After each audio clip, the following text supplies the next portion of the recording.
luna dulce de tus trenzas, luna en sombra de tu piel y de tu ausencia, trenzas que me ataron en el yugo de tu amor, yugo casi blando de tu risa y de tu voz.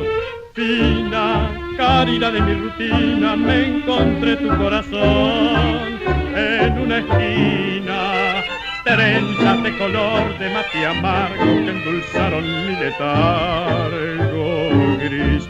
¿A dónde fue tu amor de flor silvestre?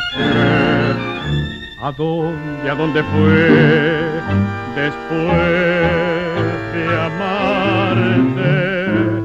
Tal vez mi corazón tenía que perderte y así mi soledad se agranda por buscarte.